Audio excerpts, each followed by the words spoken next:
Hello, good morning, good evening and good afternoon to all of you. कैसे हो आप सभी मैम? हम सब बहुत बढ़िया। आप बताइए कैसे? जी हम भी एकदम बढ़िया है। चलिए जी, रिटर्न का चैप्टर हमारा चल रहा था, आज पार्ट 2 हम करेंगे। पार्ट 1 लास्ट क्लास में हो चुका, आज पार्ट 2 चल रहा है। सुनो, सबसे पहले रिवाइज करा देती हूँ कि रिटर्न क्या होता है। रिटर्न इज अ डॉक्यूमेंट जिसमें क्या किया जाता है, एक पर्सन अपनी इनकम के बारे में बताते हैं, अपनी टैक्स लायबिलिटी के बारे में बताते हैं और ये पूरा का पूरा डॉक्यूमेंट भली भांति अच्छे से सजा के इसको गवर्नमेंट डिपार्टमेंट के पास भेज देते हैं। मैम कहाँ पर ये इंफॉर्मेशन को सजाया जाता है? कुछ फॉर्मेट्स हैं जो कि सीबीडीटी के द्वारा डिसाइड किए गए हैं। डिफरेंट टाइप्स ऑफ पर्सन के लिए different types of format available हैं। सभी पर्सन अपनी रिक्वायरमेंट के अकॉर्डिंग वहां से एक फॉर्म पिक करते हैं और उसमें अपना डेटा भरते हैं और वो फॉर्म गवर्नमेंट को सबमिट कर देते हैं। ये बातें हमने पढ़ी थी। आफ्टर देन हमने डिस्कस किया था कि क्या लास्ट डेट होती है रिटर्न को भरने की। तो कंपनी की जो लास्ट डेट है, जल्दी से मैसेज कीजिए, क्या होती है बताइए मुझे। मैं भूल चुकी हूँ, जल्दी से मैसेज करो। मैं भूल चुकी हूँ, सच्ची मुच्ची मैं भूल चुकी हूँ, जल्दी बताइए। मैम हम भी भूल गए हैं। चलो सुनो, मैं ही बताती हूँ, आप लोग तो बताओगे नहीं। 30 सितंबर होती है कंपनी की लास्ट डेट। अगर वो कंपनी इंटरनेशनल ट्रांजैक्शन में फॉल कर जाती है, मतलब कि 92E जिसके ऊपर लग जाता है, मैंने आपको बताया था, आपको टीपी की ट्रांजैक्शन जिसकी होती है ट्रांसफर प्राइसिंग वाली, उनकी जो डेट होती है वो 30 नवंबर हो जाती है, लेकिन अदर कंपनीज की 30 सितंबर। ऐसी कोई भी पर्सन जिनके अकाउंट्स को ऑडिट किया जा रहा है 30 सितंबर, ऐसे पार्टनर जिनके अकाउंट्स ऑडिट हो रहे हैं 30 सितंबर, ऐसा कोई भी असेसी जो कि पॉलिटिकल पार्टी के अंदर में रजिस्टर्ड है, किसी ट्रस्ट के तहत रजिस्टर्ड है, उनकी भी 30 सितंबर होती है। अदर देन कोई भी हो, सबकी डेट क्या हो जाती है? 31 जुलाई। चलिए, तो ये हमने रिटर्न का कॉन्सेप्ट पढ़ा था। मैं एक बार यहाँ पर फिर भी खोल देती हूँ सो दैट आपको रिकॉल हो जाए लास्ट क्लास का। कुछ याद आया मैम? भूला भूला भटका भटका याद आ रहा है? आप पढ़ा रहे हो ना, हम सुन रहे हैं, हमें बड़ा मजा आ रहा है क्योंकि चीजें रिकॉल हो रही है। हम घर से रिवाइज बिल्कुल नहीं करके आते हैं, सच बता रहे हैं आपको। हम तो इसी भरोसे आते हैं कि क्लास स्टार्ट होगी, मैम रिवीजन कराएंगी, सुन लेंगे, क्या जाता है। पढ़ के आया करो बच्चों, पढ़ के आया करो। सुनो, ITR 1 की बात करते हैं। ITR 1 किसको भरना होता है? इंडिविजुअल को भरना होता है। सैलरी के केस में जाता है। हाउस प्रॉपर्टी अगर एक है तो भर जाएगा। IUS से इनकम आ रही है पर विनिंग फ्रॉम लॉटरी, सट्टाबाजी वाली इनकम नहीं होनी चाहिए, तो ITR 1 चल जाएगा। लेकिन ITR 2 इंडिविजुअल और HUF के लिए होता है, लेकिन PGBP वाली उनकी इनकम नहीं होनी चाहिए। ITR 3 जो होता है वो इंडिविजुअल और HUF के लिए होता है जो कि फॉर्म में पार्टनर है पर वो बिजनेस कैरी नहीं कर रहे। ITR 4 मैम आपने हमें बताया था कि इंडिविजुअल HUF जो कि बिजनेस कैरी कर रहे हैं। 4S प्रिजम्पटिव वालों के लिए होता था। ITR 5 AOP BOI फर्म के लिए होता था। ITR 6 मैम आपने बताया था कंपनीज के लिए होता था। फिर मैम आपने हमको ITR 7 बताया था जो कि आपने डिटेल में नहीं बताया था। आपने कहा था पहले हम कुछ सेक्शंस पढ़ेंगे, उन सेक्शंस में जानेंगे क्या होता है, देन आप ITR पर हमको वापस लाओगे ITR 7 पर। मैंने कहा सही बात। फिर मैंने आपको कहा था कि कुछ ऐसे फॉर्म्स होते हैं इन ITR 1, जैसे 2 हो गया, जैसे 3 हो गया, 4S हो गया, 7 हो गया, इन सब में डिजिटल सिग्नेचर की जरूरत नहीं होती, तो इसलिए इन पर ITR VB लगाया जाता है। चलिए आ जाइए, अब आगे सुनिए। कल क्लास में मैंने आपको साइट खोल के फॉर्म्स वगैरह दिखा दिए थे, कैसे होते हैं, कहाँ से डाउनलोड करते हैं, कैसे फिलअप वगैरह करते हैं, वो चीजें आपको बताई गई थी। फिर बात की थी कि कौन किस पे साइन करता है। तो अगर सिंपल सी बात है, अगर इंडिविजुअल अपनी रिटर्न पे खुद साइन करेंगे, HUF के केस में कर्ता करेगा, कंपनी के केस में MD करेगा, अगर कंपनी इंसॉल्वेंट हो रही है तो लिक्विडेटर करेगा, अगर कंपनी इंसॉल्वेंसी रिजोल्यूशन प्रोसेस पे चल रही है तो जो एडजुडिकेटिंग अथॉरिटी होगी प्रोफेशनल्स की वो करेंगे। फर्म है तो मैनेजिंग पार्टनर करते हैं, LLP है तो डेजिग्नेटर पार्टनर करते हैं, लोकल अथॉरिटी है तो प्रिंसिपल ऑफिसर करते हैं, पॉलिटिकल पार्टी है तो चीफ एग्जीक्यूटिव ऑफिसर, मतलब कि जो CEO ऑफ द कंपनी होते हैं वो साइन करते हैं, और एनी अदर केस में मेंबर साइन करते हैं। ये सारी बातें कल धीरे धीरे आप सबको आराम से समझाई गई थी और याद भी कराई गई थी। आ जाइए अब पढ़ते हैं आगे। जो मैंने आपको बोला था कि बढ़िया बढ़िया बातें आज की क्लास में की जाएंगी। एक बात कल रह गई थी, बहुत इंपॉर्टेंट बात है, MCQ में अक्सर पूछ ली जाती है, सुन लो। रिटर्न को साइन करना होता है, आप सबको पता है, लेकिन अगर रिटर्न गलती से साइन नहीं हो पाई या फिर गलती से किसी और ने साइन कर दी तो क्या होगा मैम? उस रिटर्न को वॉइड एब इनिशियो माना जाएगा। याद रखिएगा ये वाली बात कि जो रिटर्न साइन नहीं हुई है उस रिटर्न को वॉइड रिटर्न बोला जाता है, वो रिटर्न वॉइड एब इनिशियो हो जाती है। Next, option to furnish return of income to employer. ये बहुत अच्छी चीज है, इसको माइंड में रखना। बेसिकली होता क्या है, जो एम्प्लॉयज हैं, एम्प्लॉय अपनी रिटर्न खुद नहीं भरना चाहते तो वो अपना सारा डेटा एम्प्लॉयर को देंगे और एम्प्लॉयर फिर एम्प्लॉय के बिहाफ पर रिटर्न फाइल कर देते हैं। चलो, ये इतनी सी बात आपको याद रखनी है कि यहाँ पर एम्प्लॉय अपना सारा सैलरी डेटा किसको फर्निश करेंगे, एम्प्लॉयर को, और फिर एम्प्लॉयर क्या करेंगे, सारी की सारी रिक्वायरमेंट पूरी करेंगे और अपने एम्प्लॉय की रिटर्न फाइल करेंगे। 39(3) पर आ जाइए, 39(3). लेकिन उससे पहले मैं आपको ITR 7 में दिखा दूं, सॉरी ITR 7 नहीं, ITR 7 तो मुझे अभी आपको कराना है, अभी नहीं कराया। पहले डिटेल रीडिंग ले लो, जिन जिन सेक्शन से वो लिंक होता है, फिर वापस आएंगे। 139(3) क्या बातें करता है, 139(3) बात करता है लॉसेस के केस में रिटर्न भरनी है कि नहीं। पर आप जानते हो कुछ केसेस में अगर आपको लॉस हो रहा होगा तब भी आपको रिटर्न भरनी होती है, जैसे कंपनी, पार्टनरशिप फर्म, और जहां पर आपने बाहर आउटसाइड इंडिया कोई एसेट होल्ड कर रखी है, आउटसाइड इंडिया आपका कोई अकाउंट खुला हुआ है, तब भी आपको क्या करना होता है, लॉस की रिटर्न भरनी होती है। या फिर आपने 1 करोड़ से ज्यादा रुपए अकाउंट में डिपॉजिट कराया है, 1 लाख से ज्यादा आपका बिजली का खर्चा आ गया है, या फिर 2 लाख से ज्यादा रुपए आपने घूमने में खर्च कर दिया है, उस केस में लॉस की रिटर्न भी आपको फाइल करनी होती है कि नहीं? जी मैम, बिल्कुल करनी होती है। तो वो एक अलग चीज थी कि हाँ, लॉसेस के केस में भी रिटर्न फाइल करनी होती है। लेकिन अब हम कुछ पढ़ने जा रहे हैं, उससे सुनो, फिर दोनों में डिफरेंशिएट करेंगे। As per provision of section number 80 of the act, following losses of the previous year can be carried forward only if a return of loss is filed within due date prescribed under section 139(1). आपके business में कोई loss आता है तो मैं हमेशा बोलती थी, अभी हालांकि हमने set of and carry forward का चैप्टर नहीं पढ़ा, लेकिन जब बिजनेस से, हाउस प्रॉपर्टी से, कैपिटल गेन से, कहीं से भी अगर आपको कोई लॉस हो रहा है तो आप उस लॉस को प्रॉफिट के अगेंस्ट क्या कर सकते थे, सेट ऑफ कर सकते थे। लेकिन अगर प्रॉफिट से सेट ऑफ हो जाने के बाद भी आपका लॉस बच गया तो आप उस लॉस को नेक्स्ट ईयर में कैरी फॉरवर्ड कर सकते थे कि नहीं? जी बिल्कुल। तो उस लॉस को आप नेक्स्ट ईयर में तभी कैरी फॉरवर्ड कर पाओगे जब आप उसकी रिटर्न फाइल कर दोगे।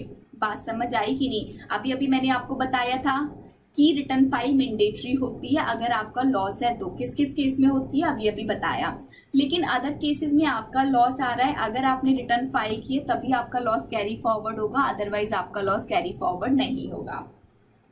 बिजनेस लॉस है, कोई स्पेकुलेशन लॉस है, कोई कैपिटल गेन का आपका लॉस आ रहा है, या फिर आपका लॉस आ रहा है owing and maintaining horse races से आपका लॉस आ रहा है, स्पेसिफाइड बिजनेस से आपका लॉस आ रहा है, तो ये लॉस आपका कैरी फॉरवर्ड सिर्फ तभी होगा जब आप अपनी रिटर्न फाइल कर दोगे। अगर आपने रिटर्न फाइल नहीं किया तो ये लॉस आपका कैरी फॉरवर्ड नहीं होगा।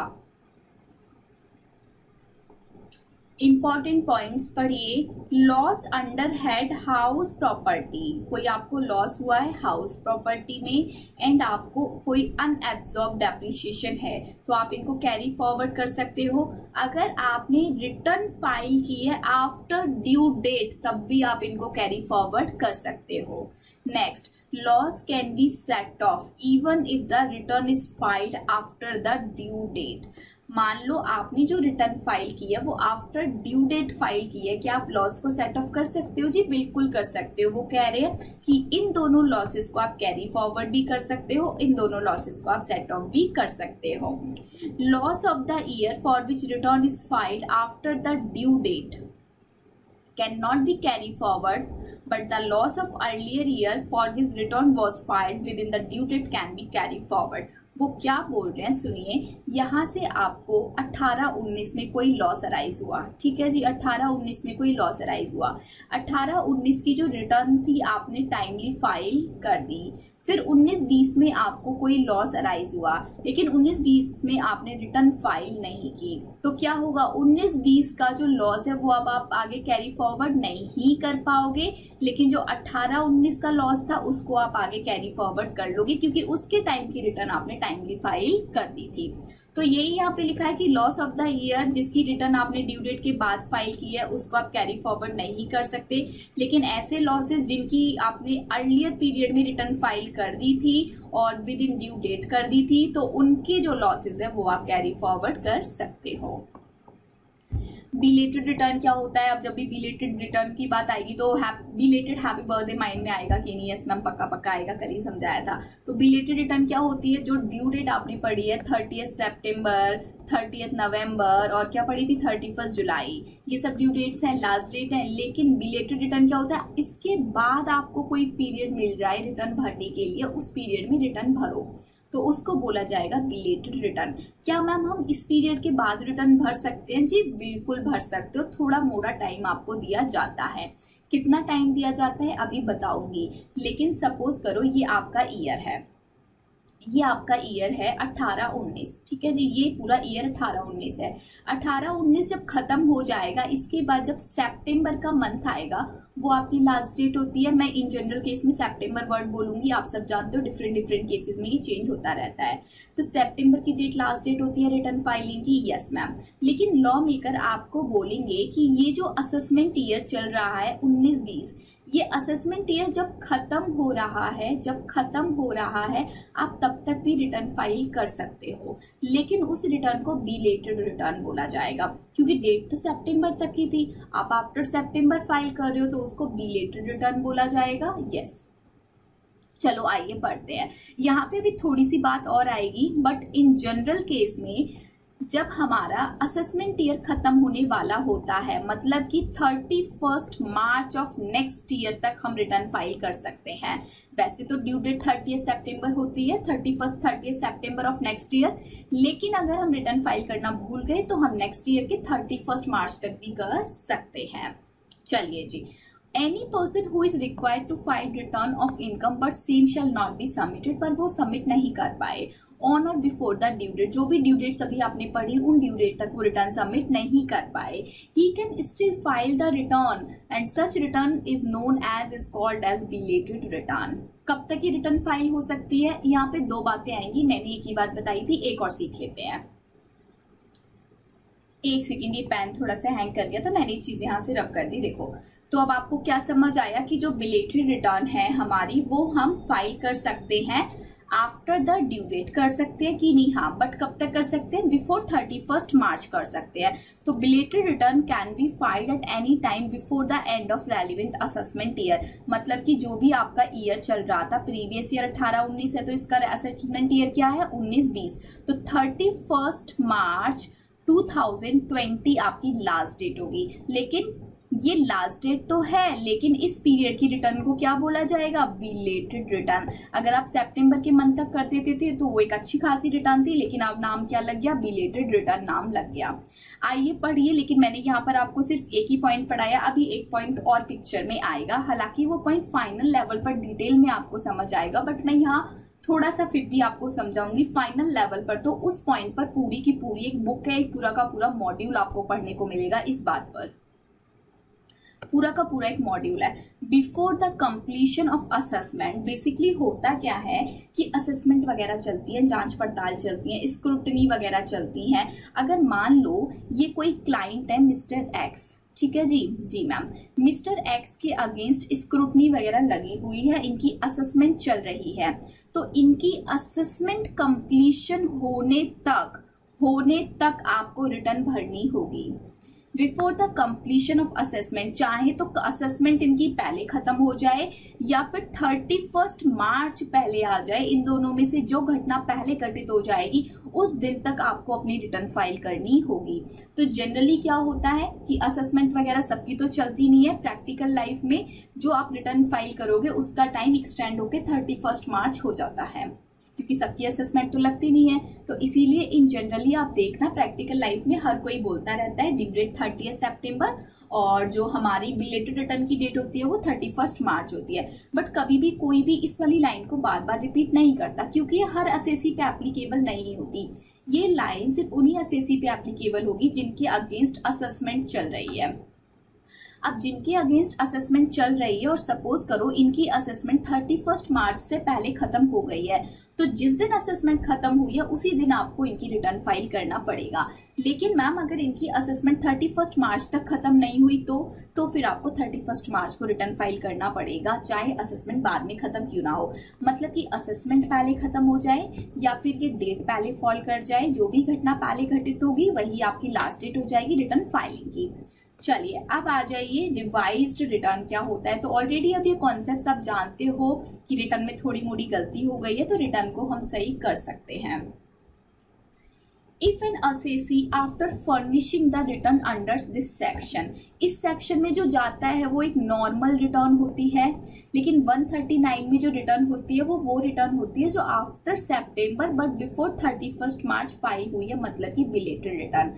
अगर किसी असेसी ने अपनी नॉर्मल रिटर्न यानी कि रिटर्न अपनी 30 सितंबर तक सबमिट कर दी, चाहे उन्होंने रिटर्न अपनी 31 मार्च तक सबमिट की हो, लेकिन उनसे कोई गलती रह गई, तो वो अपनी रिटर्न को क्या कर सकते हैं, रिवाइज्ड कर सकते हैं at any time before the end of relevant assessment year. देखो कितनी बढ़िया बात बोली गई है, यहाँ पे भी क्लियर कट बोला गया है कि सपोज करो ये आपका पीरियड था 18-19 की जो रिटर्न फाइल होनी थी वो कब तक होनी थी मैम, 19-20 में सितंबर के मंथ तक होनी थी, या फिर आपको थोड़ा सा टाइम और दिया गया था 31 मार्च तक का।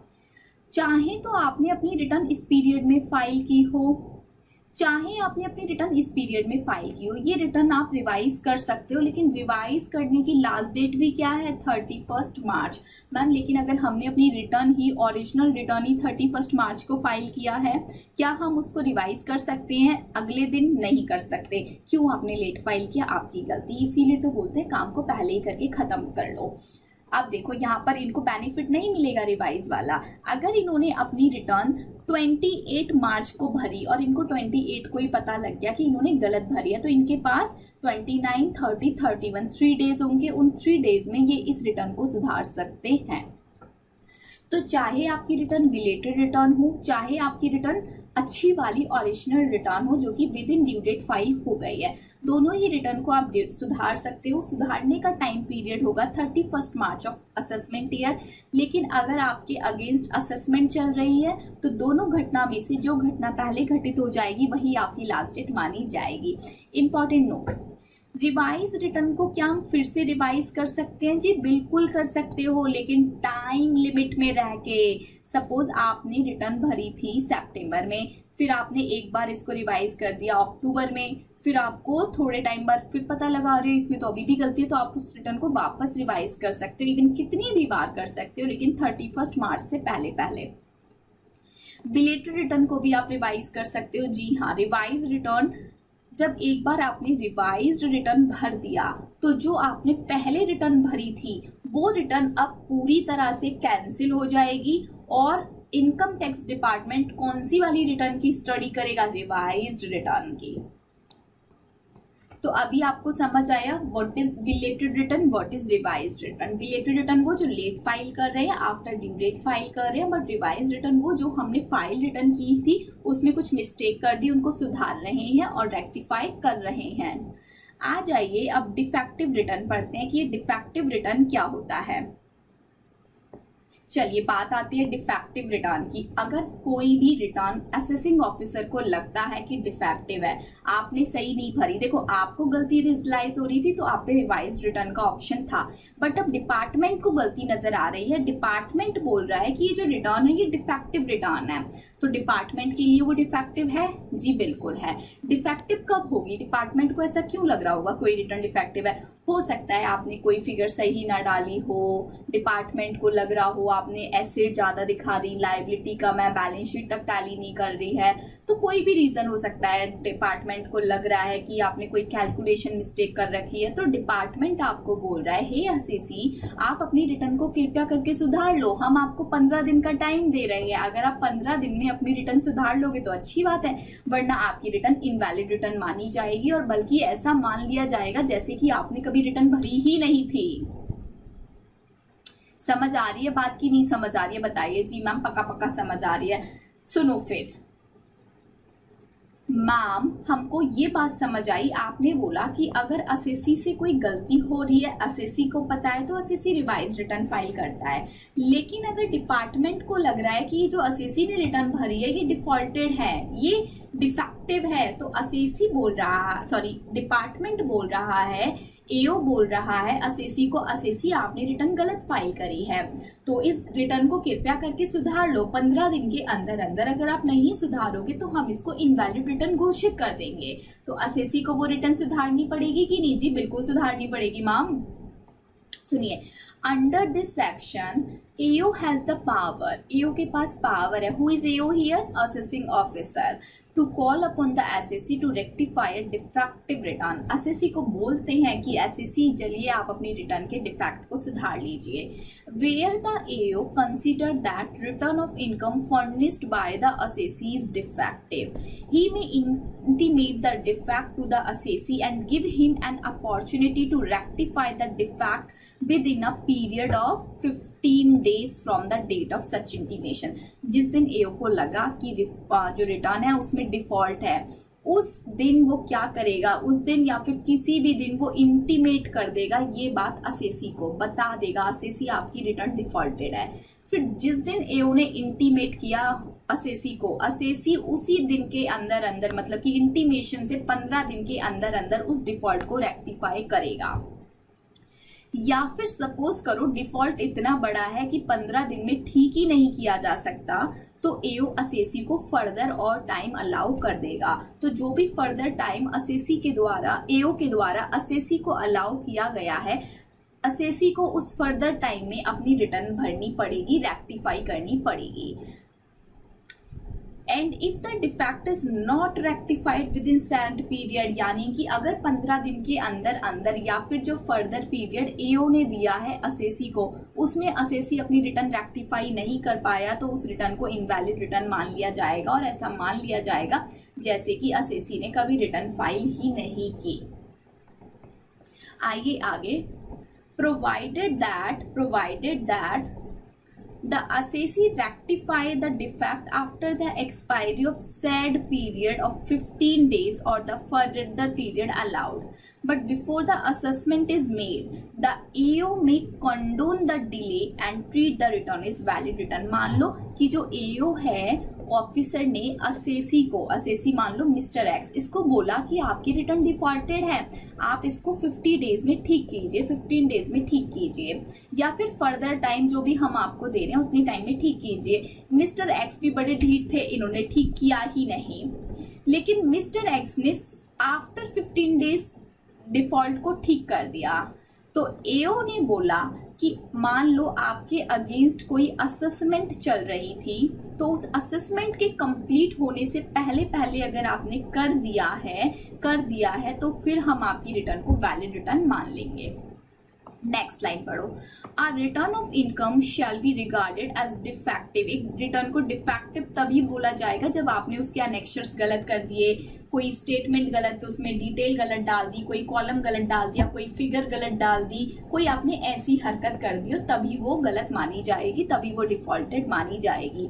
बहुत इंपॉर्टेंट लाइन, और हर किसी का ये डाउट होता है, हर कोई एक भ्रम में जी रहा होता है, वो भ्रम आज आपका खत्म हो जाना चाहिए। इवन आप अपने पेरेंट्स को भी ये बात बता दीजिएगा, पेरेंट्स भी ये चीज जानने के लिए बहुत ज्यादा एक्साइटेड रहते हैं। आपको क्या लगता है कि जब आप रिटर्न फाइल करते हो तो जो भी डॉक्यूमेंट्स होते हैं, क्या सारे डॉक्यूमेंट्स आप डिपार्टमेंट को भेजोगे? सपोज आपने कोई कैपिटल असेट बेची, आपने कोई इमूवेबल प्रॉपर्टी बेची, उस इमूवेबल प्रॉपर्टी पे आपको 50 लाख रुपए का गेन हो गया, तो आप जब इनकम टैक्स की रिटर्न भरोगे तो उसमें सिर्फ क्या दिखाओगे? 50 लाख रुपए। आपको कोई डॉक्यूमेंट नहीं अटैच करना होता कि देखिए ये रहा डॉक्यूमेंट, मैंने प्रॉपर्टी बेची थी, देखिए ये रहा स्टैम्प ड्यूटी का पेपर, मैंने प्रॉपर्टी बेची थी, ये प्रॉपर्टी इतने रुपए में बेची थी। आपको कोई भी प्रूफ वहां पर लगाना नहीं होता।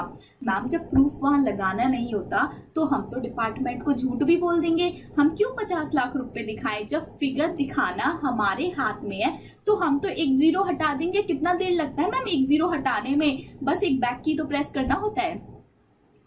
तो मैम हम तो 5 लाख भी दिखा देंगे जब डिपार्टमेंट को कोई प्रूफ देना ही नहीं है।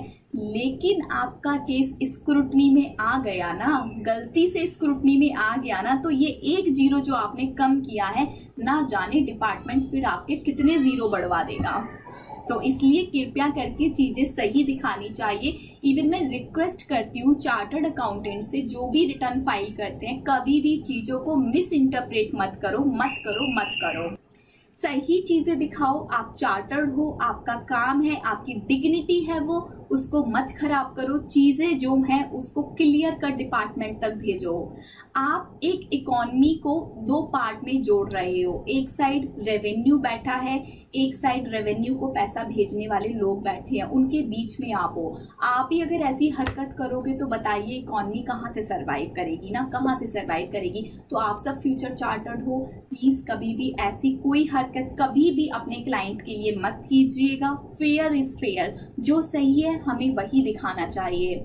चलिए, ये तो खैर बातें थी, कौन मानता है, नहीं कौन मानता है मैम, आपने बोल दिया, हमने भी सुन लिया। खैर कोई मैम मानने वाला है नहीं, ये चीज़ मुझे भी पता है, नहीं मानता, बट फिर भी मैं रिक्वेस्ट करती हूँ कभी ऐसी हरकत नहीं करना। मैं कभी अपनी प्रैक्टिस में ये फेयर प्रैक्टिस रखती हूँ, कभी भी इन अनफेयर चीज़ों को अपनी प्रैक्टिस में इन्वॉल्व नहीं करती। क्लाइंट जाएगा ना, जाए, दूसरे सीए के पास चले जाए, मैं काम नहीं करूँगी। मेरा काम फेयर है, कराना है कराओ, वरना जाओ। तो हमने जो डिग्री ली है, हमने इस डिग्री में पैसा सोच के कौन आया था, पहले तो ये बताओ। हर कोई रिस्पेक्ट सोच के आता है, हर कोई एक रिस्पेक्ट के लिए इस डिग्री में आया है, डिग्निटी बनाने के लिए आया है। फिर वही जब बेचना शुरू कर दोगे तो क्या फ़ायदा, बताइए ना इस डिग्री को लेने का। खैर सबका अपना पॉइंट ऑफ व्यू होता है, इस बात पे कोई आर्ग्यू मत करना, प्लीज़ मुझसे कोई आर्ग्यू मत करना। मैंने सिर्फ अपना पॉइंट ऑफ व्यू आप सबके सामने रखा है, पसंद आए तो एक्सेप्ट कीजिएगा, वरना भूल जाइएगा। चलिए पढ़ते हैं। Particulars required to furnish with return. अच्छा सॉरी, हाँ पहले ये वाली लाइन तो खत्म कर दें, थोड़ा ज़्यादा इमोशनल होके बताने लग गई ना चीज़ों को, तो मैं थोड़ा सा स्किप कर गई, कोई दिक्कत नहीं है, सुनो। तो बेसिकली डिपार्टमेंट कभी भी आपसे, जब आप इनकम डिक्लेयर कर रहे हो उस टाइम कोई प्रूफ नहीं मांगता। सपोज अगर आपका इलेक्ट्रिसिटी बिल 50,000 का है तो गवर्नमेंट डिपार्टमेंट आपसे प्रूफ नहीं मांग रहा, आपको सिर्फ वहां पर 50,000 रुपए की फिगर डालनी होती है। 50,000 रुपए की फिगर कहाँ से आई, डिपार्टमेंट नहीं मांग रहा। लेकिन जब गवर्नमेंट को डाउट होगा, आपका केस स्क्रूटनी में लगेगा, तब डिपार्टमेंट आपसे एक एक डॉक्यूमेंट मंगा लेगा, एक एक डॉक्यूमेंट मंगा लेगा। और आजकल इतने स्क्रूटनी के नोटिस आ रहे हैं, इतने स्क्रूटनी के नोटिस आते हैं, जहां पे भी छोटी सी गलती नजर आती है वही नोटिस चला जाता है, फिर फंस जाते हैं, फिर फंसते हैं सब। तो बेटर है कि काम फेयर वे में करो। अभी क्या हुआ है ना, अब देखो ये टॉपिक ऐसा चल रहा है कि मैं खुद को कंट्रोल नहीं कर पा रही हूँ, मैं चीजें बोलती जा रही हूँ, जबकि मुझे पता है क्लास के पॉइंट ऑफ व्यू से इतना इंपॉर्टेंट नहीं है, बट प्रैक्टिकल लाइफ भी कहीं ना कहीं हम सबको जीनी है कि नहीं। जी मैम बिल्कुल। क्या हुआ है कि हमारी मोदी गवर्नमेंट ने पूरी तरह से ह्यूमन इंटरफेस को खत्म करने की कोशिश की है, पूरी तरह से। जो क्या होता था, सपोज ये असेसी है मिस्टर एक्स, ये है एओ, ये है असेसिंग ऑफिसर जो इनकम टैक्स में बैठे थे। असेसी ने क्या किया, 50 लाख का जो इनको कैपिटल गेन हुआ था, असेसी ने इसको 5 लाख का दिखा दिया, ठीक है जी। एओ को शक हुआ, एओ ने क्या किया, असेसी के पास नोटिस भेज दिया, कहा असेसी आपने 5 लाख का ये कैपिटल गेन कमाया है, प्रूफ लेके आओ। अब असेसी प्रूफ कैसे लेके जाए, प्रूफ तो उसके पास 50 लाख रुपए का है। अब असेसी एओ को बोलेगा देखिए जी कर लीजिए, आपसी की कुछ बातें हैं, थोड़ा मोड़ा इधर उधर लेके संभाल लो बातों को। एओ करेगा कि नहीं करेगा बताइए, एओ कर लेगा। तो मोदी गवर्नमेंट ने, हालांकि बहुत अच्छा ये मैं चेंज मानती हूँ, पूरी तरह से ये जो इंटरफेस था एओ का डायरेक्टली असेसी के साथ ये खत्म कर दिया है, पूरी तरह से खत्म कर दिया है। अब सब कुछ डिजिटली होता है, डिजिटली नोटिस जाता है, डिजिटली कार्रवाई होती है, डिजिटली सारा काम किया जाता है। असेसी को पता ही नहीं लगता कि उसका एओ कौन है, एओ को पता ही नहीं लगता कि उसका असेसी कौन है। तो हालांकि चीज़ें बहुत अच्छी है, बहुत अच्छी आई है, मैं बहुत एडमायर करती हूँ इन सब चीज़ों को कि इतने अच्छे अच्छे चेंजेस हमारे लिए आ रहे हैं, तो बहुत अच्छा वेलकम करना चाहिए हमें इन सभी चेंजेस का। तो ये चलो फाइनल लेवल पर आपको सब बहुत पढ़ाया जाएगा, बहुत सब कुछ सिखा दिया जाएगा हालांकि क्लासेस में, बट आईपीसी लेवल पर बहुत लिमिट लगानी पड़ती है। आईपीसी लेवल पर जो आपका इनकम टैक्स है वो पूरे इनकम टैक्स का सिर्फ इतना सा है, सिर्फ इतना सा है, जबकि इनकम टैक्स इतना बड़ा है। तो अब पूरा तो आपको नहीं करा रहा, कोई नहीं करा सकता, कराना भी नहीं चाहिए, वरना तो आप सब क्या पढ़ोगे, पूरा IPCC पढ़ोगे या फिर सिर्फ इनकम टैक्स पढ़ोगे। जी मैम सही बात है। चलिए पढ़ना स्टार्ट कर देते हैं, बहुत हो गई आज बातें।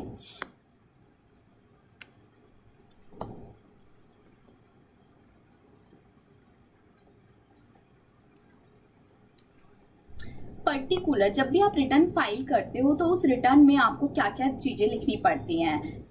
द फॉलोइंग पर्टिकुलर्स आपको रिक्वायर्ड टू बी सबमिटेड। आपको इनकम एग्जैम्प्टेड फ्रॉम, कितनी इनकम आपकी एग्जैम्प्ट है, कितनी असेट्स है, उनका नेचर क्या है, वो किससे बिलोंग करती हैं, आपके कितने बैंक अकाउंट हैं, आपने कोई खर्चा किया है, एक लिमिट से ज़्यादा किया, ये सारी चीज़ें आपको रिटर्न के अंदर में बतानी पड़ती हैं। चलिए जी, अब हम करेंगे पैन की बातें कि पैन क्या होता है, पैन की क्या इनकम टैक्स में रिक्वायरमेंट है, आधार क्या होता है, आधार की इनकम टैक्स में क्या रिक्वायरमेंट है। अब हम ये दो चीज़ें करेंगे, उसके बाद हमारा ये चैप्टर फिनिश हो जाएगा। एक दो चीज़ें पेनल्टी की और बताऊंगी, बस फिर ये चैप्टर हमारा फिनिश हो जाएगा। चलिए पैन के बारे में पढ़ना शुरू करें। जी मैम पढ़ाइए। चलिए तो अब हम समझेंगे कि पैन क्या होता है और किस किस को पैन इशू कराना होता है। बेसिकली पैन एक नंबर होता है, परमानेंट आइडेंटिफिकेशन नंबर होता है। ये 10 डिजिट का होता है। कितने डिजिट का होता है? 10 डिजिट का एक नंबर होता है। क्या ये सबको इश्यू कराना पड़ता है? सबको नहीं इश्यू कराना पड़ता है। यहाँ पर बताया गया है कि किस किस को पैन इश्यू कराने की आवश्यकता होती है। चलिए आइए पढ़ते हैं। सबसे पहले तो जब भी आप पैन इश्यू कराते हो तो आपको एक फॉर्म फिल करना पड़ता है। अगर आप इंडियन सिटीजन हो तो आपको फॉर्म नंबर 49A फिल करना पड़ेगा। फॉर्म नंबर याद रखना। एंड आपको फॉर्म नंबर 49AA फिल करना पड़ेगा अगर आप कोई फॉरेन सिटीजन हो तो। क्या पैन मैम सबको चाहिए होता है? पढ़ो किस किस को पैन चाहिए होता है। एवरी पर्सन जिनकी टोटल इनकम एग्जेम्प्टेड अमाउंट से ज्यादा है, more than the exempt from tax, and also every person who is accessible on behalf of any other person. Simple सा मीनिंग बोलूँ तो क्या लिखा है, अगर आपकी इनकम 2.5 लाख रुपए से ज्यादा है तो फिर आपको पैन निकलवाना पड़ेगा। Every person who is engaged in the business और प्रोफेशन, और आपकी जो टर्न ओवर है, यहाँ पे इनकम की बात नहीं हो रही। देखो यहाँ तो बोला था कि टोटल इनकम 2.5 लाख से ज्यादा है आपको पैन चाहिएगा। अगर आपकी टर्नओवर 5 लाख से ज्यादा है तब भी आपको पैन इशू कराना पड़ेगा। Every person being a resident other than individual, कोई भी रेजिडेंट जो कि इंडिविजुअल नहीं है, अदर देन इंडिविजुअल जो कि फाइनेंशियल ट्रांजैक्शन में एंटर करते हैं और वो फाइनेंशियल ट्रांजैक्शन की वैल्यू 2.5 लाख रुपए से ज्यादा है, तब भी आपको पैन इशू कराना पड़ेगा। Every person who is a managing director, कोई डायरेक्टर है, पार्टनर है, ट्रस्टी है, ऑथर है, फाउंडर है, karta, chief executive officer, principal officer, officer bearer of the person mention in point number 3। यहाँ पे क्लियर कट लिखा हुआ है ना, कोई भी ऐसे पर्सन जो कि पॉइंट नंबर 3 से बिलोंग करते हैं और एनी पर्सन जो कि उनके बिहाफ पर काम कर रहे हैं तो उन केस में भी उनको भी पैन अपना इशू कराना पड़ेगा। Any person who is willing to take, जो अपनी मर्जी से पैन नंबर लेना चाहते हैं वो ले लें। A person who is entitled to receive any sum, आपको कोई कहीं से पैसा मिल रहा है और उस पैसे पर TDS काटा जाता है। पढ़ेंगे TDS क्या होता है, उस पैसे पर TDS काटा जाता है। सपोज आपको बैंक से इंटरेस्ट मिल रहा है, क्या मिल रहा है? इंटरेस्ट। तो बैंक जब भी आपको इंटरेस्ट देगी, सपोज आपको बैंक से 50,000 रुपए का इंटरेस्ट मिल रहा है और सपोज इस पर 1% का क्या लग रहा है, 1% का लगता है इस पर TDS, तो इसका TDS का अमाउंट कितना आएगा निकल के मैम? 500 रुपये आ जाएगा। तो बैंक आप क्या करेगी, आपका TDS काट लेगी और आपको 49,500 रुपये देगी। 500 रुपये बैंक अपने पास खुद रख लेगी। क्यों रख लिए? क्योंकि बैंक ने आपका TDS काट लिया। अब जब आप टैक्स भरोगे तो इस TDS को वहां से एडजस्ट कर लेंगे, वो सब हम करेंगे। तो बात इतनी समझ आई कि अगर आपका कहीं पे TDS काटा जा रहा है तब भी आपको पैन इश्यू कराना पड़ेगा। पैन क्या होता है? 10 डिजिट का अल्फा न्यूमेरिक नंबर होता है, मतलब इसमें कुछ अल्फा नंबर होते हैं, कुछ अल्फा डिजिट्स होते हैं, अल्फाज होते हैं, कुछ इसमें नंबर्स भी होते हैं। ये डिपार्टमेंट के द्वारा इश्यू कर दिया जाता है। कोटेशन ऑफ पैन,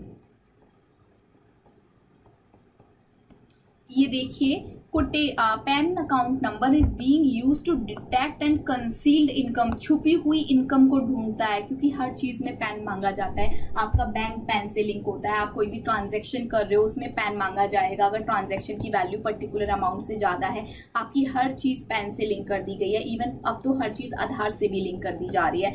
तो बेसिकली पैन इसलिए मांगा जाता है ताकि आपकी कंसील्ड इनकम को पता किया जा सके। अगर मान लो आप इमूवेबल प्रॉपर्टी बेच रहे हो और उसकी जो सेल परचेज की जा रही है वो 10 लाख या उससे ज्यादा की है, तो उस केस में भी आपको पैन देना पड़ेगा। Cell purchase of share security exceeding 1 lakh, pan की जरूरत पड़ेगी। टेलीफोन बिल के लिए अप्लाई कर रहे हो, टेलीफोन कनेक्शन के लिए अप्लाई कर रहे हो, पैन की जरूरत पड़ेगी। सेल परचेज कर रहे हो मोटर व्हीकल का, पैन नंबर की जरूरत पड़ेगी। कोई भी अकाउंट खोल रहे हो बैंक में, टाइम डिपॉजिट अकाउंट नहीं होना चाहिए, टाइम डिपॉजिट नहीं होना चाहिए। कोई भी आप अकाउंट खोल रहे हो, पैन नंबर के बिना अकाउंट नहीं खुलता है। Opening a time deposit account in bank exceeding 50,000 और aggregate mode like 5 lakh during the financial year. आप कोई टाइम डिपॉजिट अकाउंट खोल रहे हो 50,000 से ज्यादा है या फिर एग्रीगेट 5 लाख से ज्यादा है, तब भी आपको पैन की जरूरत पड़ेगी। आप होटल या रेस्टोरेंट में जाते हो, वहां पे 50,000 से ज्यादा का बिल पे करते हो, तब भी आपको पैन नंबर की जरूरत पड़ेगी, आपको पैन नंबर देना पड़ेगा। आप कैश डिपॉजिट कर रहे हो बैंक में 50,000 से ज्यादा का, तो आपको वहां पर पैन नंबर देना पड़ेगा। Payment in cash for purchase of bank draft, आप पेमेंट कर रहे हो, बैंक ड्राफ्ट के लिए पे कर रहे हो या फिर आप बैंक चेक वगैरह के थ्रू कर रहे हो, तब भी आप 50,000 से ज्यादा का पेमेंट करते हो, तो फिर आपको क्या करना पड़ेगा, पैन देना पड़ेगा। Payment in cash in connection with travel, आप फॉरेन कंट्री में घूमने जाते हो, 50,000 से ज्यादा का खर्चा कर देते हो एक टाइम में, आपको पैन नंबर देना पड़ेगा। Making an application to any banking company और other company institution for issue of credit card, आप कहीं से क्रेडिट कार्ड इश्यू करा रहे हो तो आपको पैन नंबर देना पड़ेगा। जब तक आप क्रेडिट पैन नंबर नहीं दोगे ना, ये आपका कोई काम होगा ही नहीं।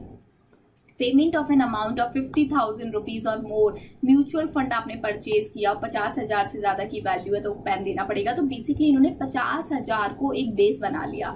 ज्यादातर केस में आप देखोगे 50,000 की वैल्यू से ज्यादा की ट्रांजैक्शन में आपको पैन देना पड़ रहा है। Payment of an amount 50,000 rupees more to company for shares को खरीदने के लिए, म्यूचुअल फंड को खरीदने के लिए दे रहे हो, पैन देना पड़ेगा। 50,000 रुपए से ज्यादा का आप पैसा दे रहे हो बॉन्ड्स डिबेंचर खरीदने के लिए, पैन देना पड़ेगा। 50,000 से रुपए से ज्यादा पैसा आप आरबीआई को दे रहे हो, आरबीआई के बॉन्ड्स एक्वायर करने के लिए पैन नंबर देना पड़ेगा। आप 50,000 या उससे ज्यादा का पैसा लाइफ इंश्योरेंस प्रीमियम के लिए दे रहे हो, इंश्योरर को दे रहे हो, आपने इंश्योरेंस ले रखा है, 50,000 से ज्यादा का प्रीमियम भर रहे हो, तो इस केस में भी आपको पैन देना पड़ेगा। Purchase sale of any goods and services, आपने कोई गुड्स और सर्विस अवेल किया है, 2 लाख रुपए से ज्यादा का अमाउंट है, तो आपको पैन नंबर देना पड़ेगा। तो इन सब चीजों में पैन नंबर की रिक्वायरमेंट पड़ती है। इन चीजों में अगर आप ये चीजें अवेल कर रहे हो तो आपको पैन नंबर देना पड़ेगा। और आप ऐसे ऐसे गुड्स और सर्विसेज में डील कर रहे हो, ऐसी ऐसी चीजें खरीद रहे हो, बेच रहे हो, आप घूमने जा रहे हो, टेलीफोन कनेक्शन ले रहे हो, बैंक अकाउंट खुला रहे हो, पैन नंबर कोट करना पड़ेगा। लेकिन पैन नंबर कब इश्यू कराना होगा, जब आपकी इनकम ऐसी ऐसी इतने इतने से ज्यादा होगी तो पैन नंबर इश्यू कराना पड़ेगा। लेकिन अगर इनकम इससे ज्यादा नहीं है पर नीचे वाली एक भी ट्रांजैक्शन में फॉल कर गए तो फिर पैन इश्यू कराना पड़ेगा। चलिए जी, ये तो थी हमारी पैन नंबर की बातें। अब है आधार नंबर की कुछ बातें। आधार की बातें कवर कर लेते हैं हम।